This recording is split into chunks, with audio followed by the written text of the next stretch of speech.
This conference will now be recorded.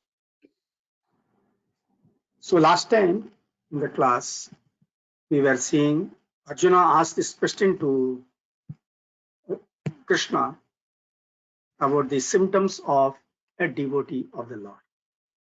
How does the devotee of the Lord, how does he behave? Like, what are his symptoms? How does he talk? How does he sit? How does he walk? How does he speak? There are different symptoms, just like when a rich man is coming, from the way he talks and from the way he walks, we can make out that this man is different. Is it not like that? Even when devotees are there, even devotees have their own symptoms. The most important symptom that you find in a devotee is that he constantly speaks of Krishna, he constantly glorifies Krishna, his teachings, his pastimes, etc. And he is very eager that others also become Krishna's devotees. You can say that he is like a marketing manager for Krishna. He's a global marketing head for Krishna. You know, there are several global heads to market Krishna's glories to the entire world. And they are very compassionate. And what do they do? He's fixed himself in transcendental consciousness by getting a higher taste. There are two tastes. The material taste is there always. And then after the material taste, there is also this spiritual taste.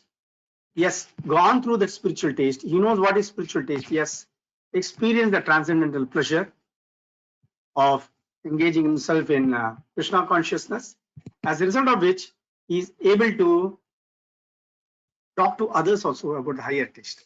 So, talking about this, he's also said that he is sthita prajna. He is not affected by the three kleshas. So, we talked of three kleshas last time, remember? Anyone remembers what are those three kleshas? Of course, it is put here. Adhyatmik klesha, Adi Bhautik klesha, and Adi Daivik klesha. Adhyatmik klesha means trouble given by the body and the mind. Adi Bhautik klesha means trouble given by other living entities. And Adi Daivik klesha means trouble given by the higher authorities, like the Devatas. But a person who is situated in Krishna consciousness is steady in his determination, and he is not affected by any of these kleshas. Not that he also gets into these kleshas, but his mind is not affected by that, and because of that, he is not very much, he doesn't feel himself elated when there is happiness, or he finds himself depressed when there is some sorrow or misery. And he is also free from attachment, fear, and anger. And also it is said, one in the material world who is unaffected by whatever good or evil he may obtain, neither praising it nor despising it, is firmly fixed in perfect knowledge. We saw that, and we also took the example of tortoise, how tortoise controls all its senses. Similarly, a devotee also has got all his senses under control. How? Not by artificial control, no, by engaging all his senses in devotional service. Because he engages all his senses in devotional service, what happens is the senses do not want anything else other than devotional service. So we took the example of Ambarisha Maharaja last time, where we showed how Ambarisha Maharaja engages all his various senses in the service of the Supreme Lord. And because he engages all his senses in the service of the Supreme Lord, he was at peace. And we also talked about the story of Durvasa Muni. How Durvasa Muni picked up a quarrel with Maharaja Ambarisha, but still, in spite of that, Ambarisha was not affected, and Ambarisha was fully protected by Krishna. So that is the beauty of it. You know, when we take the shelter of Krishna, he never lets down his devotees. Just like parents are there, the children are there. The children are totally dependent upon the parents. The parents know that my child is dependent on me. As a result, the parent will never let down the child. And the child also knows my father is there, my mother is there, I have nothing to fear. So he's always quite happy in that. And he feels so secured when his father or mother are around. You find in the garden, in the park and all, the children come to play and they on and off see whether their parents are there. When their parents are there, they become dadas, they become real heroes at that time, because they know that behind my father is standing or my mother is sitting there. They know, like that they behave.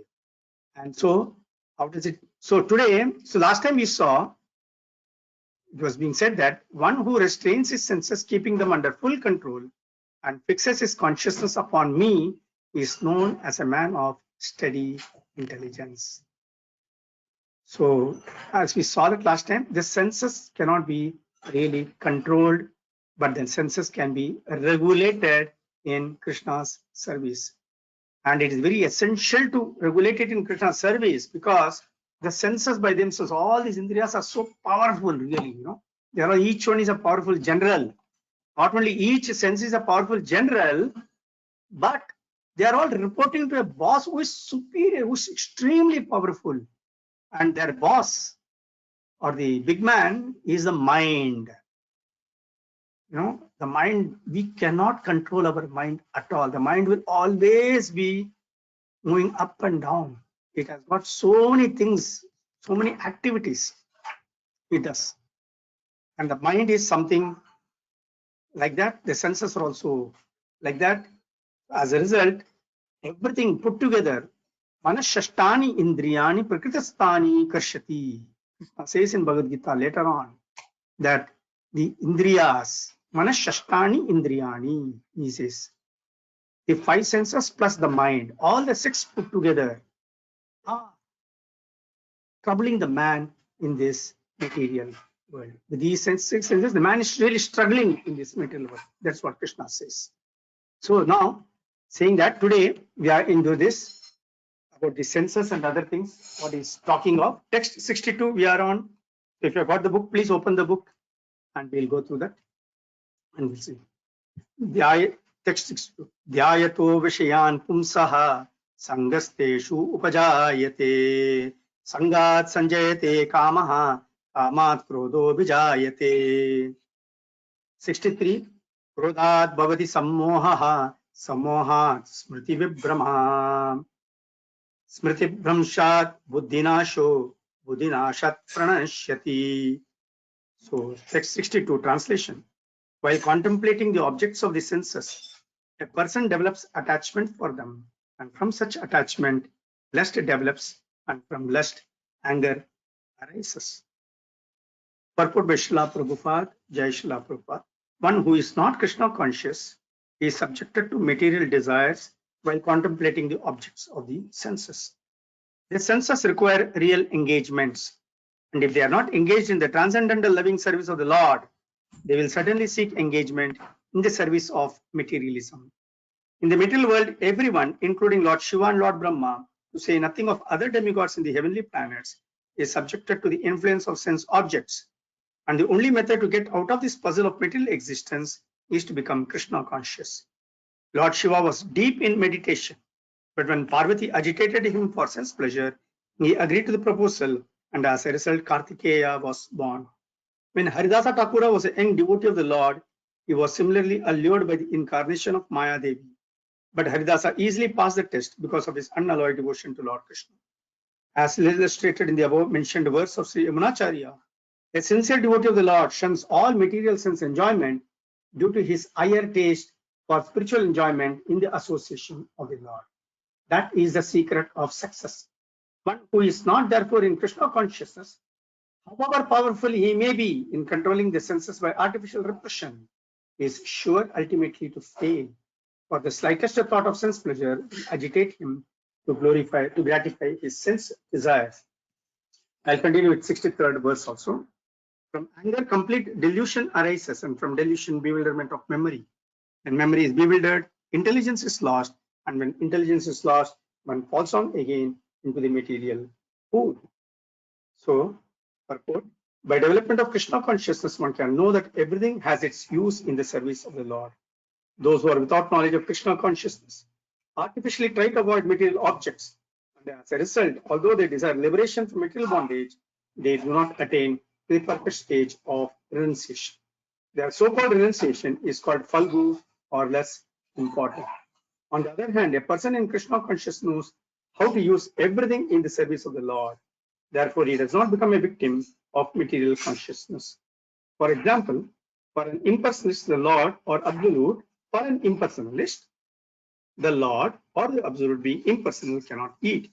Whereas an impersonalist tries to avoid good eatables, a devotee knows that Krishna is the supreme enjoyer and that he eats all that is offered to him in devotion. So offering good eatables to the Lord, the devotee takes the remnants called prasadam. Thus everything becomes spiritualized and there is no danger of a downfall. The devotee takes prasadam in Krishna consciousness, whereas a non-devotee rejects it as material. The impersonalist therefore cannot enjoy life due to his artificial renunciation. And for this reason, a slight agitation of the mind pulls him down again into the pool of material existence. It is said that such a soul, even though rising up to the point of liberation, falls down again due to his not having support devotional service.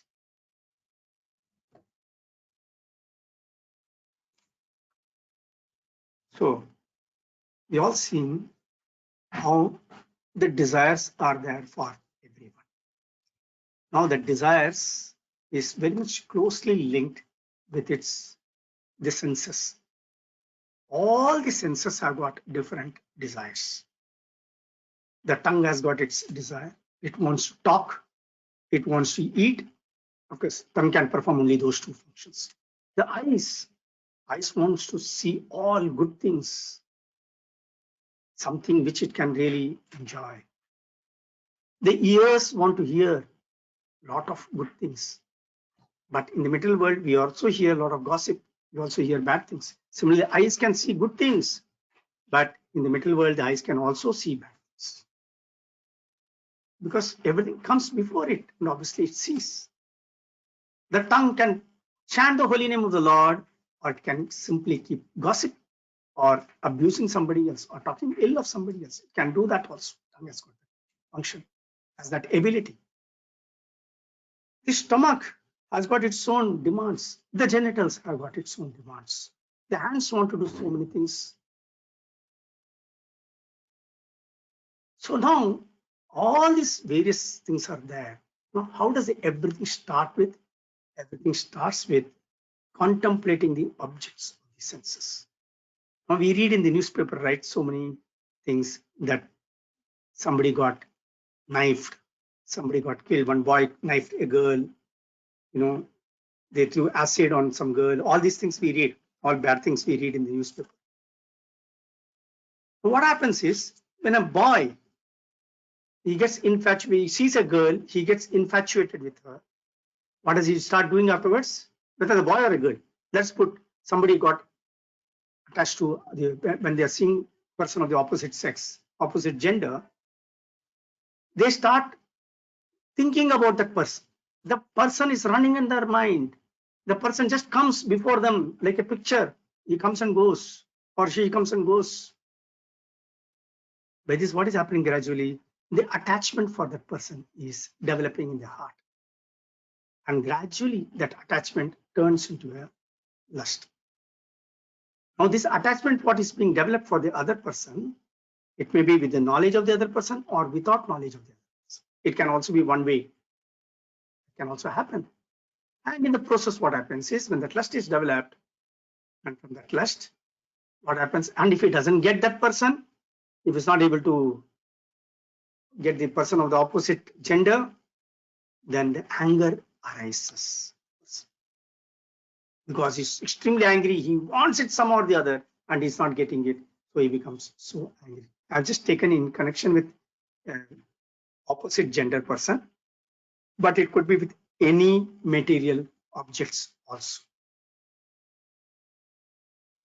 And when that anger arises, Man is so confused. The whole thing is working so much in the head. And we have seen, all of us have got this experience. When we become angry, what happens to our mind? I'm quite sure here everybody gets angry at one. I've been getting angry, or I got angry at least once or twice in their lifetime. Not that they have not got it.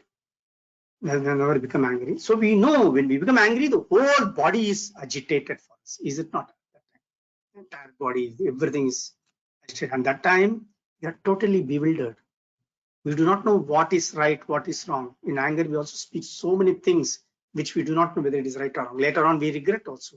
Why did I talk like this? So when we become angry, there's total bewilderment. There's delusion from delusion. There's total bewilderment, and in that bewildered state, we also lose our intelligence. And when intelligence is lost, we do not know what we are really. So this attachment, what comes, we need to be extremely careful about it. So what is it that really we need to contemplate upon? So here we have got this example of Haridasa Thakur. We are praying, we'll say, Srila Haridas Thakur ki jai, we say, no? So this is Haridas Thakur. Haridas Thakur was a great devotee of Lord Krishna. Haridas Thakur was a Mohammedan, and his name is Namacharya, because he was chanting 300,000 times the Hare Krishna mantra every day.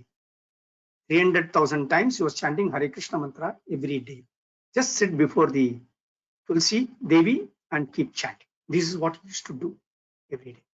And Haridas Thakura, when he was doing it, there was one very envious man in that city. He wanted to show to the world that Haridas Thakura is a Kapat Bhakt. He is not a true Bhakta of the Lord. He is just showing off to get attention from all the innocent people, so that innocent people will come and worship him. Innocent people will praise him. This is what Haridas Thakur wants, and that's why he's trying to do. He wanted to, out of jealousy, out of enviousness, he wanted to do this to Haridas Thakur. So what he does, he sends one beautiful lady to Haridas Thakur. So that lady comes and she wants to talk to Haridas Thakur. So Haridas Thakur tells her, look, I have not still completed my rounds for the day. You want to talk to me? Please sit down. Let me complete my rounds, then I will talk to you. So she waits.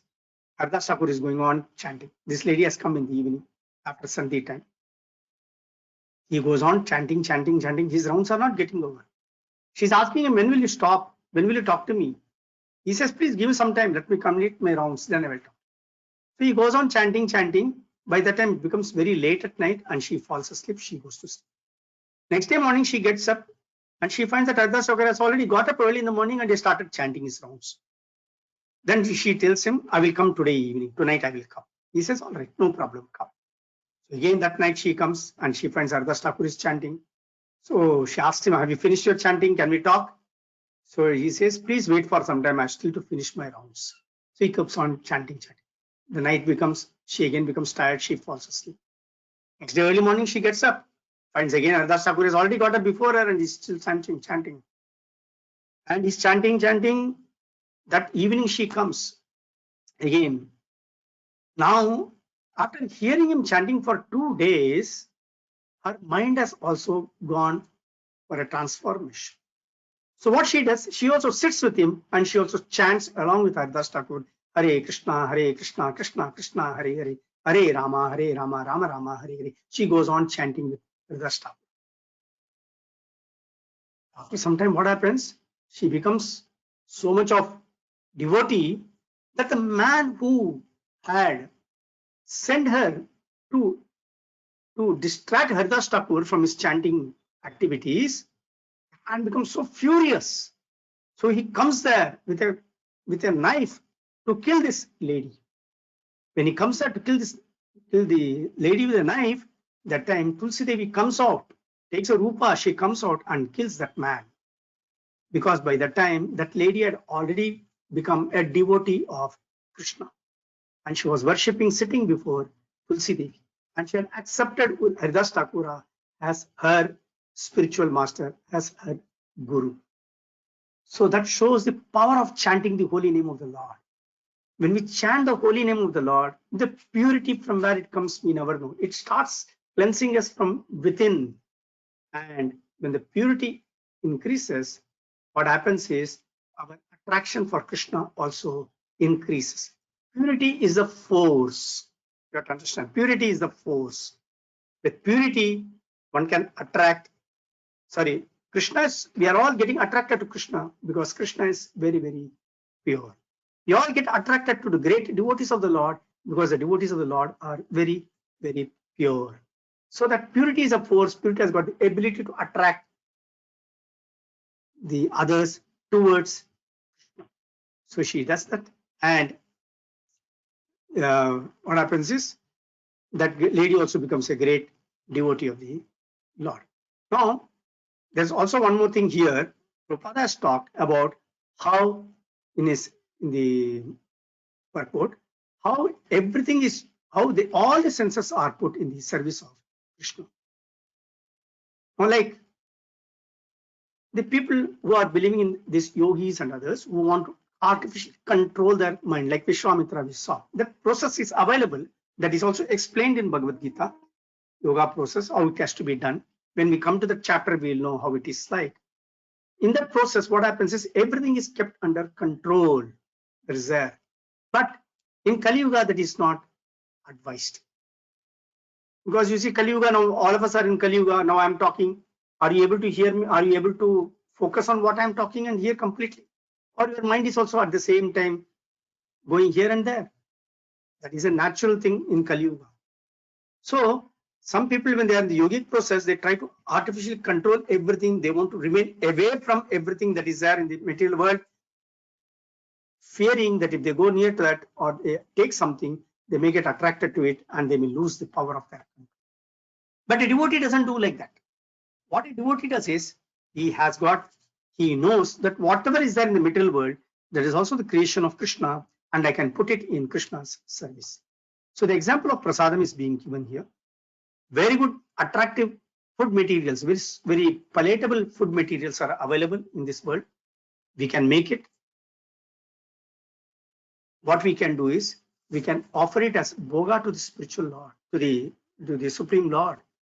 After offering it as bhoga to the Lord, then afterwards we accept it as prasad and take. And Krishna accepts everything. It's not that Krishna doesn't eat. Patram pushpam balam toyam yomya bhaktya prayachati tadaham bhakti pavartam ashnami prayatatmana.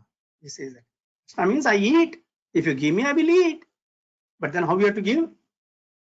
Patram pushpam balam toyam yome bhaktya prayachati. With full bhakti, with full prema, with full love. If you give me something, I will definitely accept it. Krishna says that.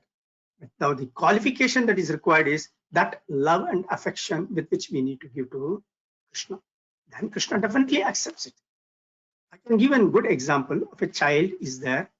The child wants to buy chocolates. And from whom the child takes the money? The child is taking the money from us. From the father, he says, I want chocolate, daddy, papa, give me the money. The father gives the money. The child buys a chocolate. Say that 10 rupees Cadbury's. Yes, what? One piece he gives to the father. Father sometimes says, no, I don't want it. You eat. But the child insists, no, father, papa, please take, please take. He gives one. Father has got diabetes, he should not eat. But still, what will he do when the child is giving it with so much of affection?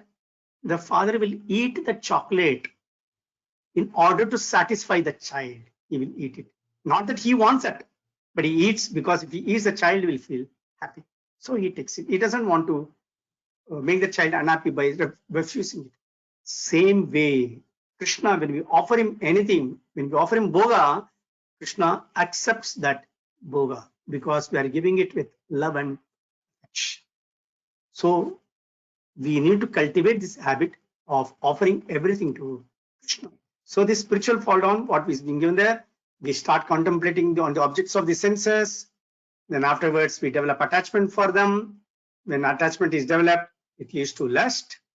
And from lust, unsatisfied lust results in anger, then delusion, then bewilderment of memory, then loss of intelligence. Then one falls down into gross material existence. And gross material existence means lots of difficulties lots of troubles, lots of miseries, lots of anxieties, stress, all these things are associated with the material existence. Then what happens to a person who is free from these aversions and attachments and who is able to control his senses through regulative principles of freedom? He obtains the complete mercy of the Lord. He obtains complete mercy of the Lord because he has put everything in the service of the Lord.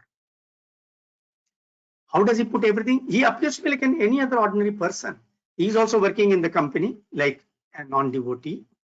But the difference is in the mentality. A non-devotee, a materialistic person, he works fully to get the material benefit for himself.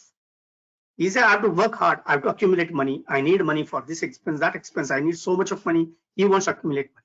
Somebody wants to work very hard because he wants to prove that he is better than his other person in their company. He is better than his colleague. He wants a promotion. He works hard. He wants to prove that he is better than the other person. In here, all these things, for the non-devotee or the materialistic person, what is the focus? I should be benefited. I must get this. I must get this wealth. I must get this promotion. I must get this power. Everywhere I is there involved. Aham mameti. This is there. It's for me, for mine. This is what I want. Whereas a person in Krishna consciousness, he is also working in the office. He does his job perfectly because he knows that whatever he's doing for Krishna. So because he has to do for Krishna, and Krishna has said that whatever work you do in this material world, do it as an offering for me. And because I'm going to do it as an offering for Krishna, obviously I have to offer the best of things for Krishna. So if I have to offer the best of things for Krishna, I must do my job also extremely well. I must be very really dedicated to my work and do it with full Krishna consciousness. With divine consciousness, I must do that work. Why? Because I'm doing it for Krishna and I've got my love for Krishna and I want to do it really well for Krishna's pleasure. And when I'm doing it for Krishna's pleasure, what happens is I'm not affected by the results of it also. Because I very well know that whatever the results are, that is decided by Krishna. Haven't we read this 2 classes before? What did we read that? We read that verse, right? Where Krishna is saying, in Bhagavad Gita only we read it. What did he say there? You are entitled to do your duty, but you are not entitled to any results. That results is decided by me. Krishna says that in Bhagavad Gita. So there we saw that Krishna is very clear. So, and the devotee knows that my job is only to do the work for the satisfaction of Krishna. And Krishna will decide whether the result should come out very well or not well. It doesn't matter whatever the results are. I'm satisfied because I'm doing it for Krishna's. So when such a person is engaged like this for the satisfaction of Krishna, not for one's own satisfaction, then text 65 comes into play. And Krishna says that the threefold miseries of material existence exist no longer. In such a happy state, one's intelligence soon becomes steady. Now here, again, the threefold miseries of material existence. Are people able to recall what are those threefold miseries of material existence? Very important for us to know, because we have to realize where the problem is in this material world. Adhyatmik klesha, Adi Bhautik klesha, and Adi Daivik klesha. So when we are not affected by the threefold miseries of material existence, then what happens? We automatically get into a happy state. And here our intelligence becomes steady. And when we are in that happy state, then what is the case? What is the situation of ours? And what is the situation of one who is not in that happy state? Let us see that. So in text 66, Krishna is saying, one who is not connected with the Supreme in Krishna consciousness can have neither transcendental intelligence nor a steady mind, without which there is no possibility of peace. And how can there be any happiness without peace. Oh, it's a wonderful statement, is it not? All of us want happiness. All of us want peace. Is there anybody who doesn't want happiness? Is there anybody who says that, no, I don't want peace. I always want to be in anxiety. I always want to be in distress. Let me be kept in the miserable condition only. I don't think you will get anybody like that unless he's a mad fellow. Because everyone wants to be in a state of peaceful mind. Everybody wants.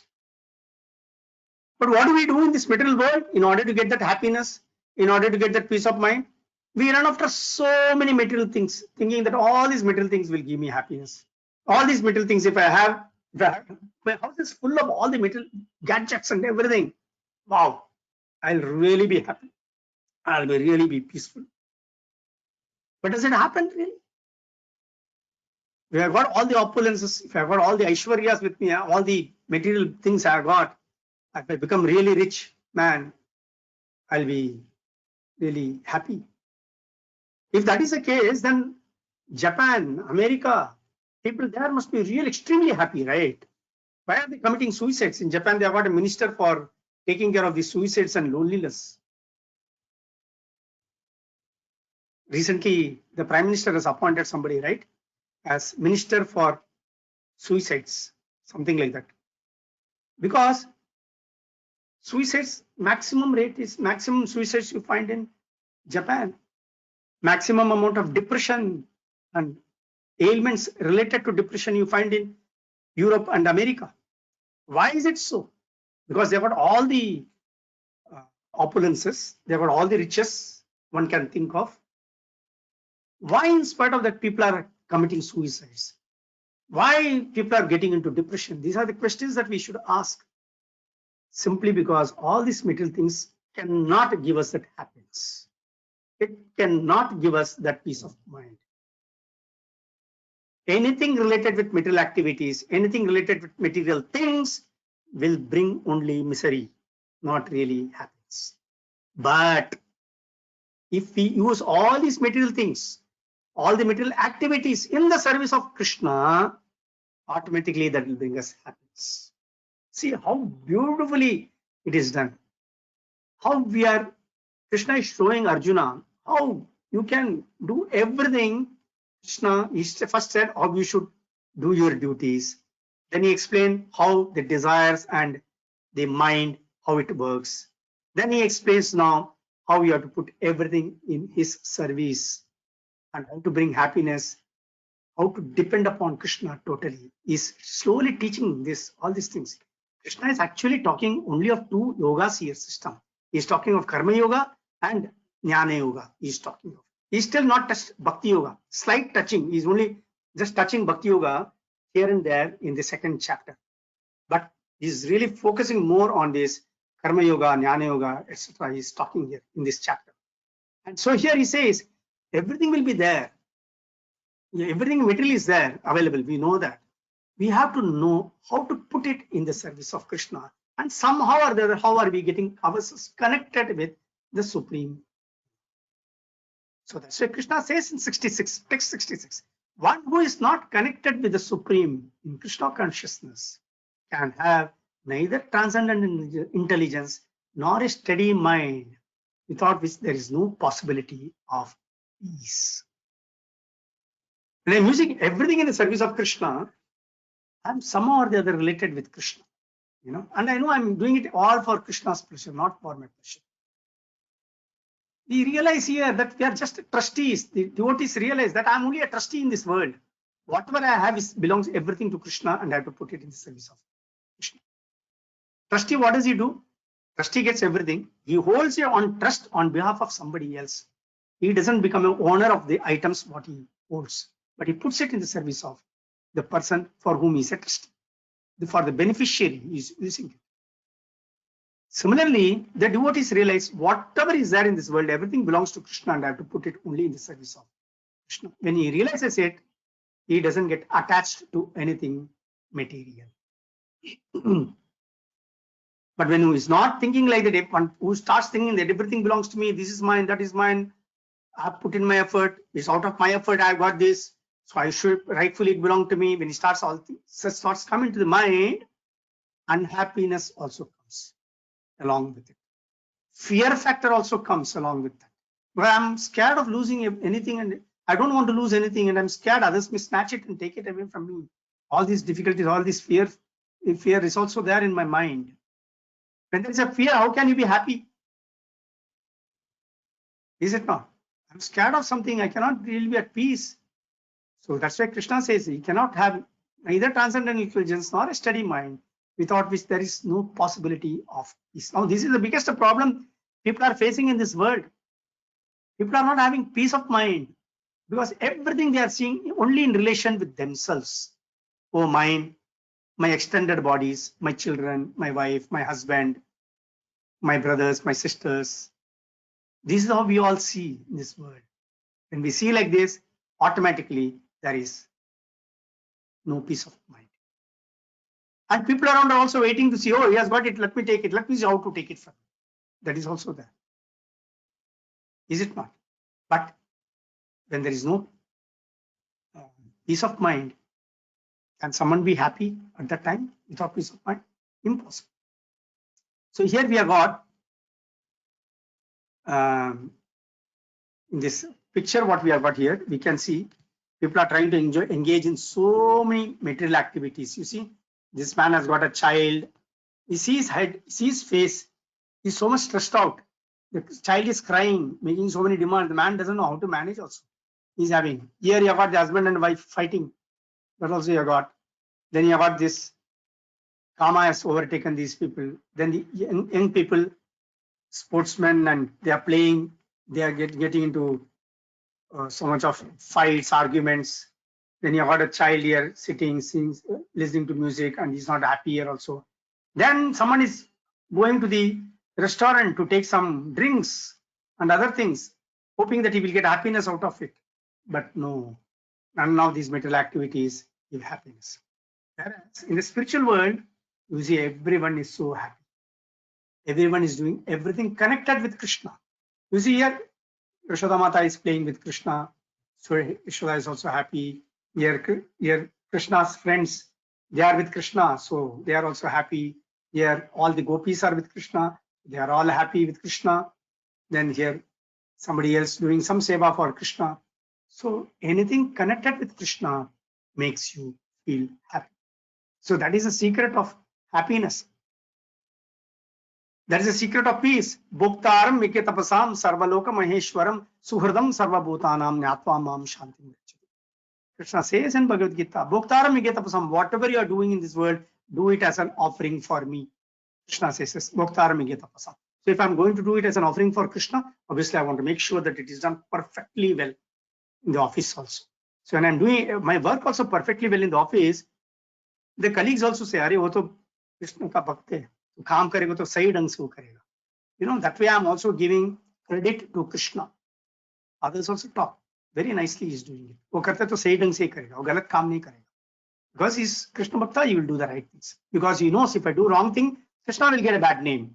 And I don't want Krishna to get a bad name because of me. So I will do my job extremely well. Perfectly, I will try my level best to do it perfectly well. Bhuktaram Yajnatapasam. Sarvaloka Maheshwaram. He also knows that Krishna is the Maheshwara. Sarvaloka Maheshwaram. Krishna is the proprietor of everything in this universe. He knows that. So because Krishna is a proprietor of everything in the universe, then I am a proprietor of what? I am a proprietor of nothing. I am a proprietor of nothing. I am only a trustee holding something on behalf of Krishna. Suhridam sarva bhutanam. Krishna says, I am the only well-wisher for every living entity, not only human beings, all the living entities, I am the only well-wisher. I protect them. I give them the shelter. I do everything. Wherever necessary to save my people, save the living entities, I save also. Nyatva mam shantim rachati. One who knows these truths, they live in peace. So same thing comes here. And how can there be any happiness without peace? So how to get peace? Put everything in the service of Krishna. That's what he said. Put it in my service, everything. Do it in my service. You will automatically get peace. Then in text 67, Krishna also says, these roaming senses are very strong, Arjuna. Don't think that you can easily control them. All these indriyas are very, very, very, very strong, powerful personalities by themselves. And how powerful they are? Sometimes I'm a diabetic patient. I'm seeing sweets kept before me. I don't want to touch it. Gulab jamun, I don't want to take. But the tongue, it wants to taste it. How much it pushes me into that. So I think that let me move away from here. Because I'm seeing that gulab jamun, I'll move away. So I try to move away. But what happens? The mind is telling me again and again, reminding me, hey, gulab jamun hai. Aaj khaya nahi gulab jamun. You have not taken anything, any sweet right from morning. So if you take one gulab jamun, where is the problem? ले लो जाके, कोई तुमको रोकने वाला नहीं है. Nothing will happen. Don't worry.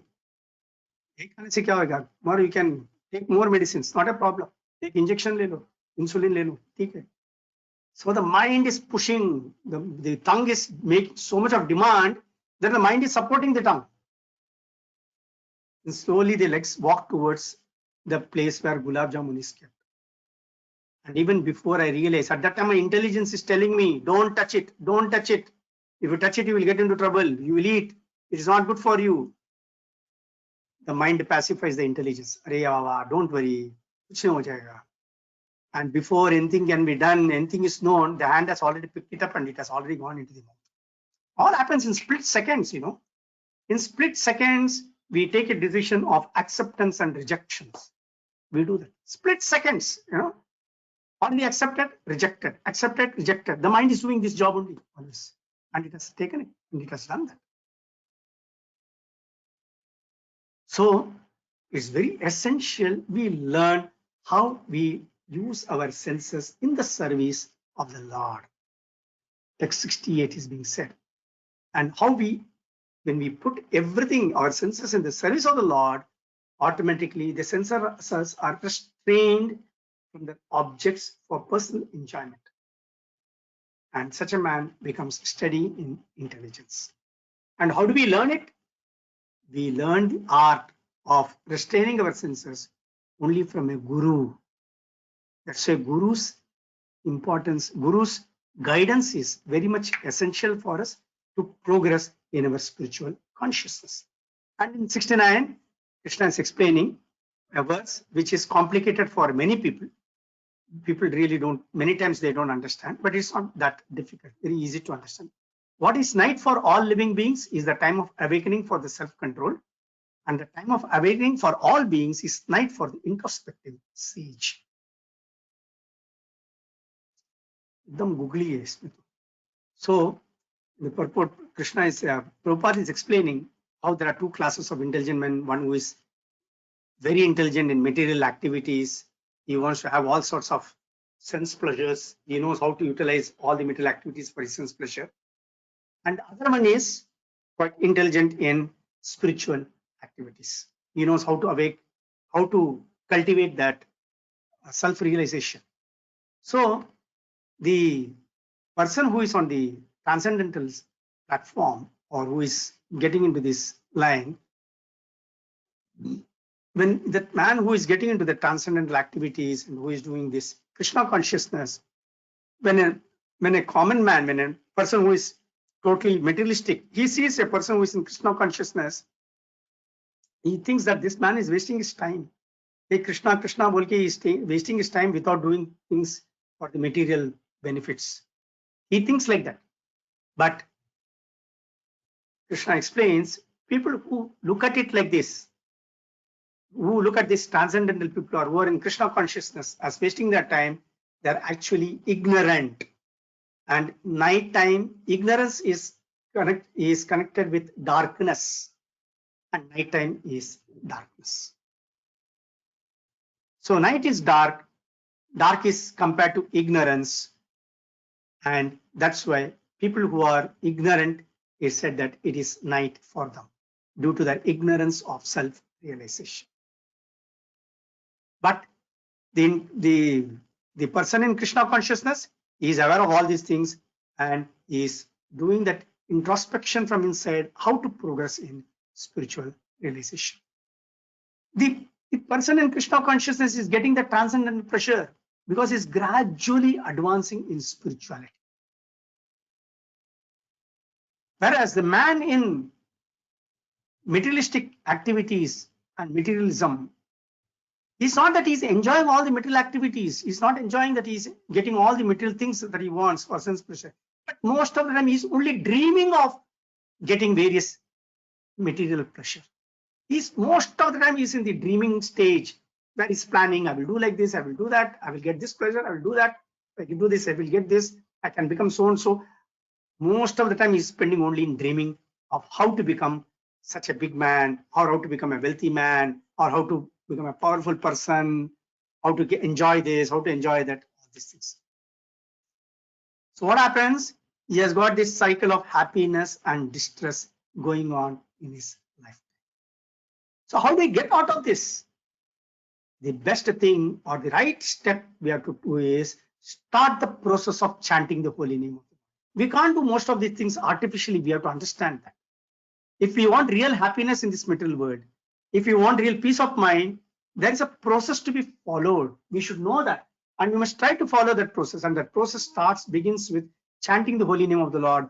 Hare Krishna, Krishna Krishna, Hare Hare, Hare Rama, Rama Rama, Hare. That's why we always make an appeal. I'm sure I've told this also before in this Bhagavad Gita class. At least try to chant every day 108 times this Maha Mantra.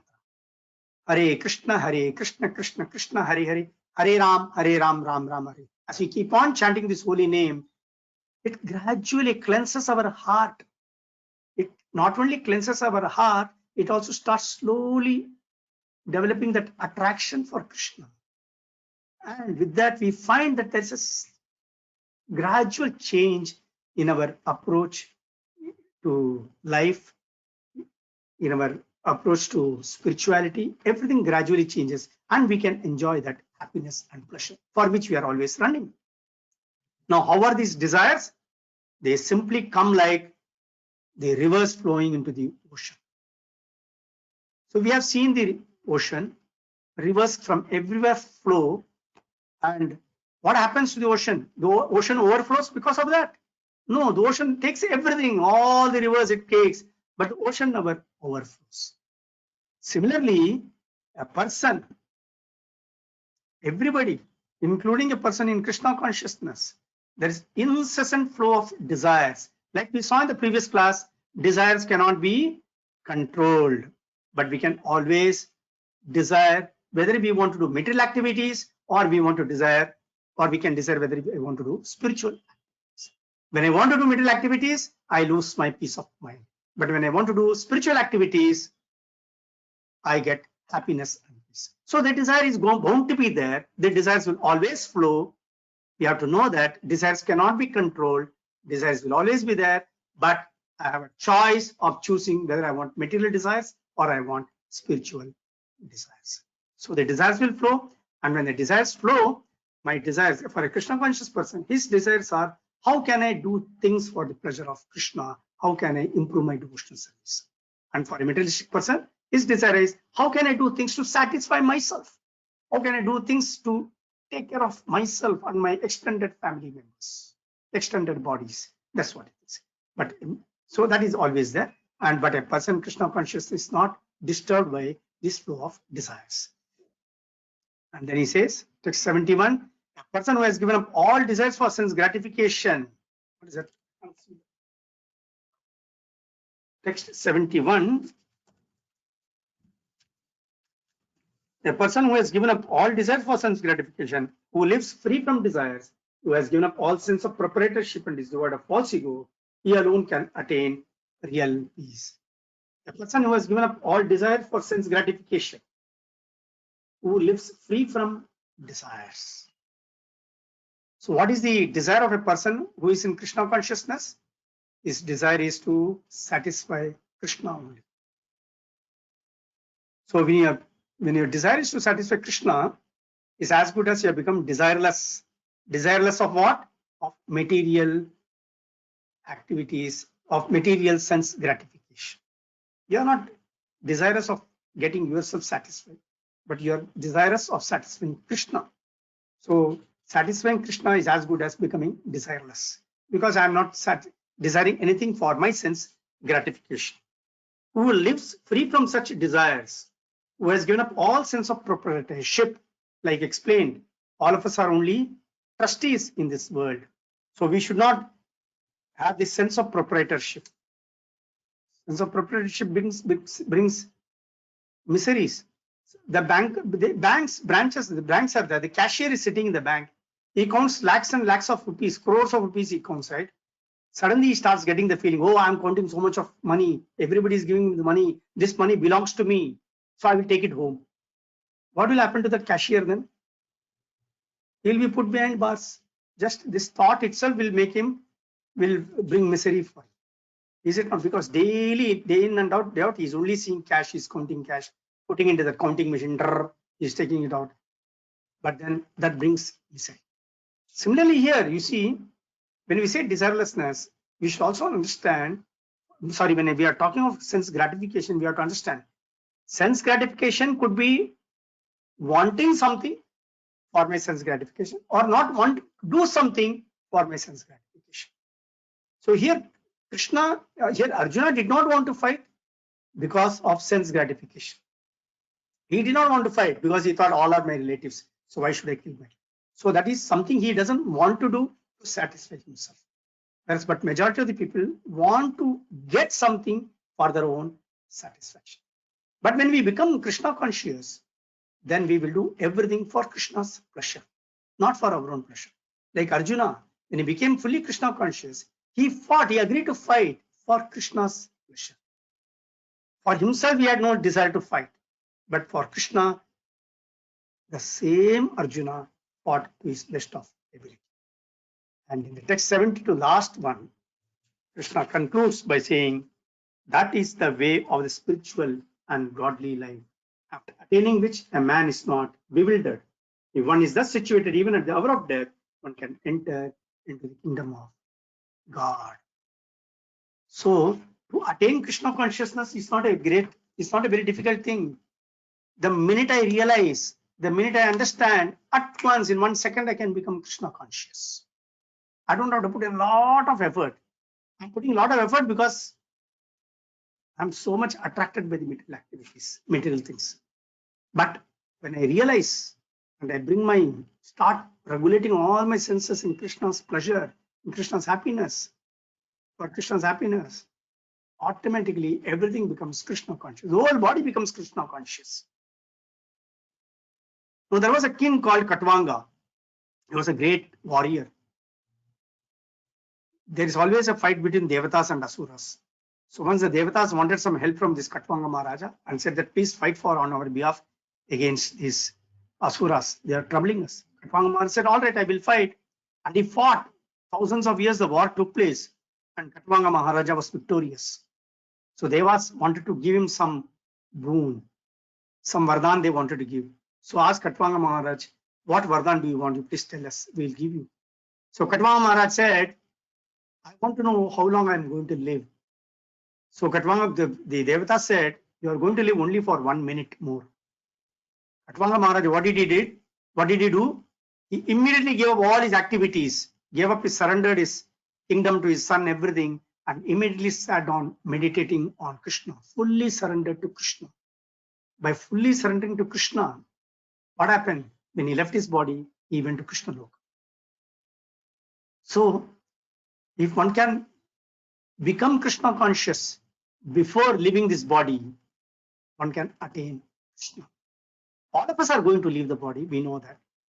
We have to see how we try to make this life the last life for us and become Krishna conscious and go back to the supreme abode, so that we don't pass through the cycle of birth, death, old age and diseases. Cycle of birth and death we try to avoid. And that's the way we can lead a happy life. So with this, I'll stop the class for the day. It's already time up. Okay.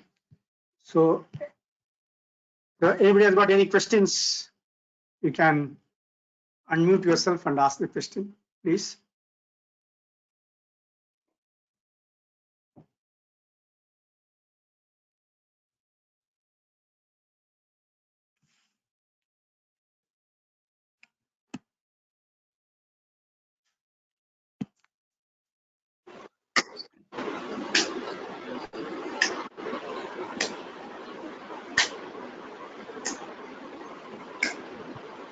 Yeah, anybody has got Hare questions? Krishna, Prabhu. Hare Krishna, Prabhu. You mentioned that we should be working towards no desires. Or no, sorry, you said the desires will always be there, but Yeah, those desires can be cultivated towards Krishna consciousness.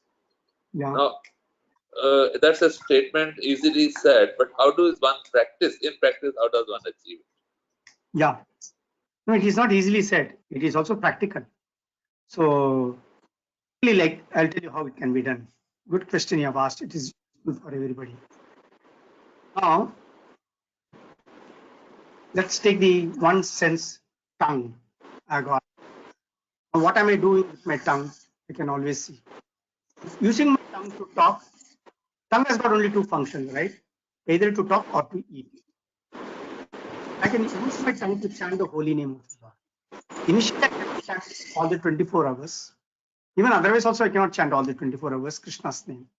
But as I start practicing chanting the holy name of the Lord, Hare Krishna, Krishna Krishna, Hare Hare, Hare Rama, Rama Rama, Hare Hare. As I start practicing chanting the holy name of the Lord, the tongue becomes used to it. And the tongue likes to do that instead of talking gossip or demeaning others or talking ill of others. The tongue doesn't enjoy that anymore because it is used, that vibration is only for chanting the name of the Lord. Similarly, the tongue also eats. Now, there are varieties of things available in this world to eat. I have a choice always. I'm used to eating whatever I get in hand. Whatever is there at home, I just pick it up, or I go out, I eat this. But when I start offering whatever I have got to the Lord, Krishna says, whatever you offer with love to me, I will accept it. So I buy fruits, I make my food at home daily. Is it not? Everybody makes food at home. As a first thing, I can always offer it as bhoga to the Lord. When I offer it as a bhoga to the Lord says, I eat it and I spiritualize the food and I take out all the karmas from that food. And when the karmas are removed from that food, the whole food becomes a spiritualized food. And when I eat the spiritualized food, again, my Atma starts getting purified. My tongue starts getting purified. So the tongue, which is used to eating many things, it stops eating things which are not offered to the Lord. Gradually, it becomes a habit. Anything I want to eat, I'm wondering whether I've offered it to Krishna, then I will. So if anything is that is offered to Krishna, that is always spiritualized, and that spiritualized food is so good for my health, for my Atma. If anything is good for my Atma, automatically it is also good for my body. So I stand to gain. So this is one example where I'm giving, where the desires are there. I'm putting the desire to eat is there. The desire to talk is there. And that desire, I'm using it in Krishna's service for a spiritual progress. Does it make sense, Prabhu, what I said? Definitely, yes. Definitely. Thank you. This is one example. Similarly, we can use the example of our hands. We can use the example of our eyes. We can use the example of our ears. We are so much tuned to listening to this news on TV so much. We can use our ears to hear bhajans, to hear about Krishna Katha. We can use our ears for that. Then the ears will not be interested in listening to all this gossip and other. Like that, every part of our body can be put in Krishna's service.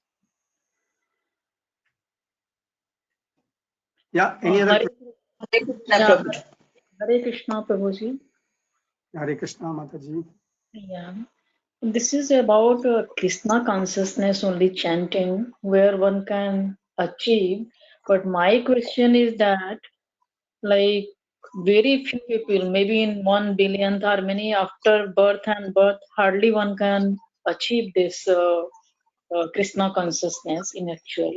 But Yes. some may achieve in the few seconds, as this text is telling. So why some people even by birth and birth still they are not able to gain this Krishna consciousness? Means what is the element which is resisting, not to achieve the Krishna consciousness? And some they can achieve very fast, like, Yeah. in the second. Yeah. So Krishna explains that in Bhagavad Gita.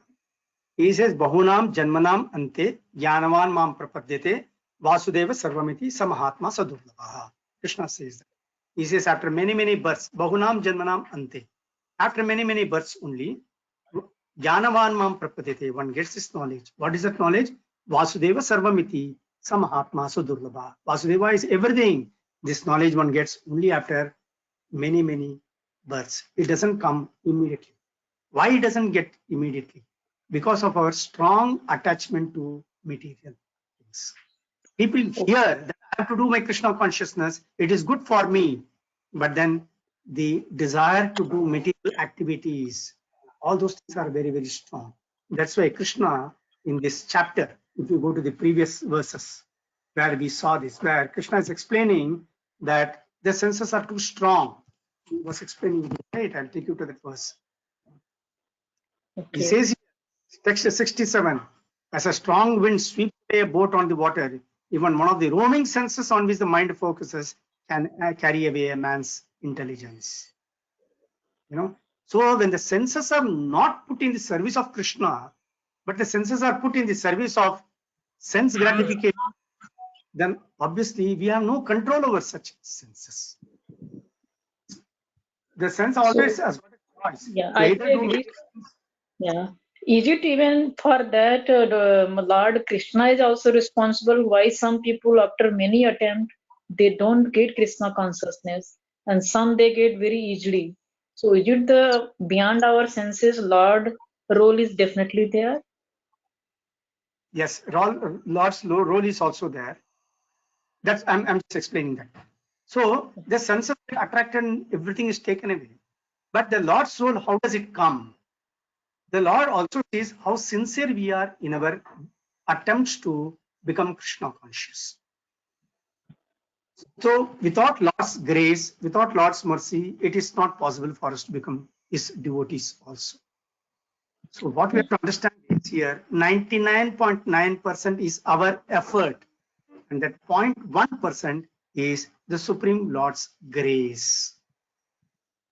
Grace, the Lord's grace, just 0.1% of Lord's grace is enough. But that 0.1% grace comes only when the Lord sees that I'm really sincere in my efforts to become Krishna conscious. When I'm really sincere to become a devotee of Krishna. When I develop that faith, when I start associating with the devotees of the Lord, when I try to discuss Krishna consciousness with the devotees of the Lord and want to genuinely improve my Krishna consciousness, then the Lord also helps. Tesham satatayuktanam bhajatam priti purvakam dadami buddhi yogam tam enama upayantite. Krishna says in Bhagavad Gita that when I see somebody is really genuinely interested in progressing in my devotional service, I give him the necessary intelligence by which he can come to me. Dadami buddhi yogam tam enama upayantite. I will give the necessary intelligence from within to attain me, he says. So much depends on what effort we do, Mataji, how much we have to become. Just a desire is not enough. That desire also will convert it into action. We have to chant the holy name of the Lord. We have to keep on chanting the name. We have to follow these regulatory principles. All these things we have to follow. Then gradually we become Krishna conscious. Krishna comes forward to help us. We take one step, Krishna takes 10 steps to support us, help us. Thank you, Prabhuji. Thank you. Really nice you have explained. Can I ask one more question, Prabhuji? Yeah. Is that fine? Prabhuji, Yeah. that text 70, that man who is not disturbed by the incessant flow of desires. 1 minute, I'll take you there. Unfortunately, That's 70, okay, Mataji? that enter like rivers. That I didn't understand very well. So text 70. Yes, sir. This is Yes, text Prabhuji. 70. Yeah. So here what is being said is that the ocean is there. All the rivers flow to the ocean, right? But the ocean doesn't the ocean doesn't overflow. All the rivers, when there's a monsoon, rivers all flow towards the ocean. Yata gacchati sagaram. So when they are all going towards the sagar or the ocean, the sea absorbs all the water and it takes it inside. Similarly, all of us have got the desires what we have, the demands of the various indriyas. It's incessant, uncontrollable. It just keeps on coming. Every moment there is a new that is arising in our body. Person who is in Krishna consciousness, what he does, he is not disturbed by all this various flow of desires, because anything that comes, he is going to simply use it in Krishna's service only. But a person who is not able to, who is not in Krishna consciousness, but who is materially conscious, what he tries to do, he tries to satisfy each and every desire. And how much soever you try to satisfy these desires, material desires, you cannot satisfy. It goes on increasing its demands. That's a distinct Krishna is showing here between a person in Krishna consciousness and a person in material consciousness. And he's saying that the person who is in Krishna consciousness is not disturbed, whereas a person in material consciousness is disturbed. So that means that like the rivers flow into the ocean, one should allow those desires to just pass by us without letting them affect us, and let them go into the, just pass by without letting them, without trying to sort of satisfy them or allow them to overpower us. Is that the meaning? No, that is not the meaning. It depends upon what type of desires we have. If it is material desires, then there's also a tendency to satisfy the desires. We want some or the other satisfy such desires for my satisfaction. I want to do everything for my happiness, for my satisfaction. But when I'm in Krishna consciousness, when the flow of that, okay, why not? I use it for Krishna's service. I will do this for Krishna's sake, for Krishna's pleasure, or for the devotee's happiness. I will do it. I get that type of thoughts when I'm in Krishna consciousness. And those types of thoughts give me more happiness, irrespective of whether I fulfill it or not. But in the case of material, if I don't fulfill it, into that depressing mood, I feel so sad, all these things happen. Okay. Thank you, Prabhuji. Thank you. Hare Krishna. Next. Prabhuji, Shashikant here. Hare Krishna. Hare Krishna to you. In today's class, I can relate a couple of things in my day-to-day life. So today's lesson, that one thing about Hardas Thakur, where a lady came to disturb his chanting or Krishna consciousness. So this happens at home also. Just I want to share the example. Like today, when I started chanting a mala of Hare Krishna thing, Hare Ram, Hare Krishna. So that time earlier, it used to happen that in a lot of thoughts were going around. Okay, though I am speaking something, but there's a lot of thoughts were going around. But after a month, now my tongue itself turns like Hare Ram, Hare Krishna, like full chant Hare Krishna, Hare Krishna. And now I cannot think. Now I cannot think or I cannot hear the sound of my surrounding. So that happens. So that is the actual thing what I can relate in today's lesson. And second, one more thing is that when I chant, so my son, I don't know when he learned anything from me, but he started chanting. So in fact, he cannot read Sanskrit, but he knows Mahamrutyunjay mantra.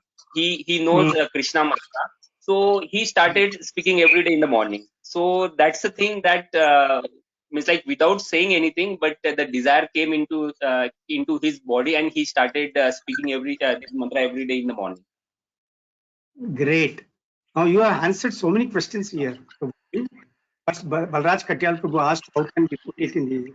How can we do it? So Balraj Katyal Prabhu, now what Shashikant Prabhu is saying, that automatically now his mind is thinking of that, his tongue is only chanting. So that's connected with what you talked of. And now also Usha Ghosh Mataji asked this question, why some people are getting and why some people are not getting.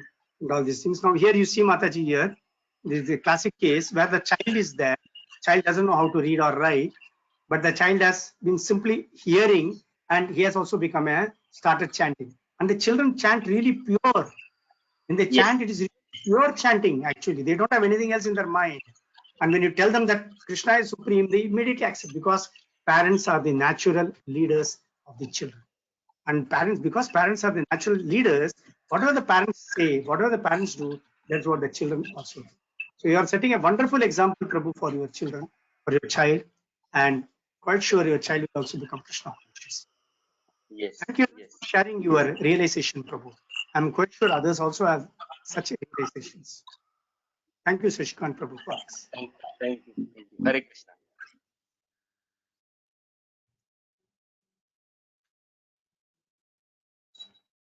Any other questions?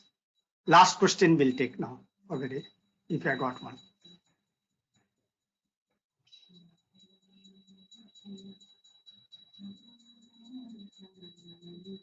Okay, if there are no questions, then we'll stop the class for the day. Thank you very much to all of you. Srila Prabhupada ki jai. Jai. Swami Guru Maharaj ki jai. Jai. Gita Granth Raj ki jai. Jai. Thank you very much to all of you. Hare Krishna. Thank you. Thank you. Thank you, Guruji. Hare Krishna. Hare Krishna.